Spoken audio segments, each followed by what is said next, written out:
Breaking news नाज़रीन। Kashmir Indus highway ते अलमनाक हादसो 12 वरनि जो मासूम ॿार फोत। कश्मीर इंडस हाईवे ते कस्टम चेक पोस्ट वेझो रोड हादसे में मासूम ॿार जी हयाती विञाए वेठो।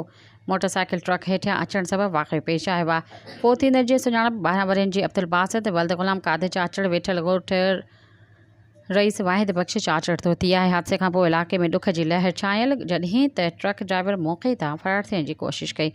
ब्रेकिंग न्यूज़ नाज़रीन जगह हिकु दफ़ो ॿीहर दोहराईंदा हलूं। कश्मीर इंडस हाईवे ते अलमनाक हादसो 12 वरनि जो मासूम ॿार फौत। कश्मीर इंडस हाईवे ते कस्टम चेक पोस्ट वेझो रोड हादसे में मासूम ॿार जी हयाती विञाए वेठो। मोटरसाइकिल ट्रक हेठियां अचण सबबि वाक़ियो पेश आयो। फौत थींदड़ जी सुञाणप 12 वरनि जे अब्दुल बासित वल्द गुलाम कादिर चाचड़ वेठल ॻोठ रईस वाहिद बख्श चाचड़ तौर थी। हादसे खां पोइ इलाइक़े में ॾुख जी लहर छायल जॾहिं त ट्रक ड्राइवर मौक़े तां फ़रार थियण जी कोशिश कई। सब्सक्राइब कयो अवामी न्यूज़ HD खे ऐं ताज़ा तरीन ख़बरुनि लाइ ॾिसंदा रहो अवामी न्यूज़ HD।